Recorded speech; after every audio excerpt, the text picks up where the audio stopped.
അങ്ങനെ നമ്മൾ ഉഴുന്നൊക്കെ ഒന്ന് അരച്ചെടുത്തിട്ടുണ്ട്. ഇനി ഇതിലേക്ക് ഒരു അരക്കപ്പ് അരിപ്പൊടി നമുക്ക് ഇട്ട് കൊടുക്കാം. ഇത് പോരാന്നുണ്ടെങ്കിൽ നോക്കിയിട്ട് അപ്പോൾ കുറച്ചും കൂടി ചേർത്ത് കൊടുക്കാം. ഇപ്പോൾ അരക്കപ്പ് അരിപ്പൊടി ഇട്ട് കൊടുത്തിട്ടുണ്ട്. 1/4 കപ്പ് റവ ഇട്ട് കൊടുത്തിട്ടുണ്ട്. 1/4 കപ്പ് എന്ന് പറഞ്ഞാൽ 2-3 ടേബിൾ സ്പൂൺ വരും. അതും ഇട്ട് കൊടുത്തിട്ടുണ്ട്. കുരുമുളക് ചതച്ച് വെച്ചിട്ടുണ്ട്. സവാള മുറിച്ച് വെച്ചിട്ടുണ്ട്. കറിവേപ്പില, മല്ലിയില, ഇഞ്ചി. ഇനി പച്ചമുളകുകളുണ്ട്.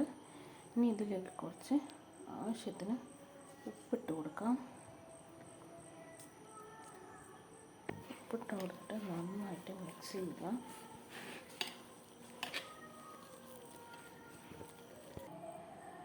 നമ്മൾ പച്ചമുളകും ഇട്ട് കൊടുത്തിട്ടുണ്ട്.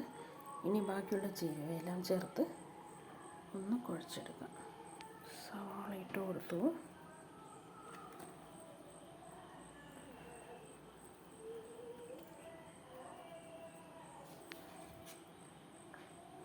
ഇഞ്ചിപ്പൊടി കൂടെ എരിഞ്ഞിട്ട് കൊടുത്തു. കരിവേപ്പില ചെറുതാക്കി മുറിച്ചിട്ട് കൊടുത്തു.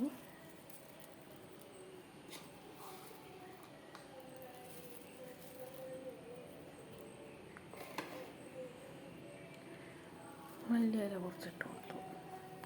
ഇനി ഇത് ഉഴുന്നുവടയുടെ ഷേപ്പിൽ ആക്കിയിട്ട് എണ്ണയിലിട്ട് പൊരിച്ചെടുക്കാം.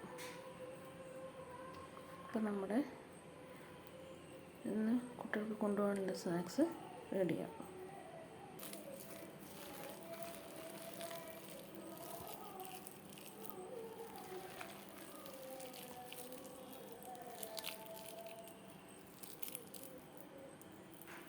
ഇനി കുരുമുളക് ചതച്ചിടും കൂടെ ചേർക്കാനുണ്ട്. അതും കൂടെ ചേർത്ത ശേഷം ഉഴുന്നുവടയുടെ ഷേപ്പിലാക്കിയിട്ട് വറുത്തെടുക്കാം.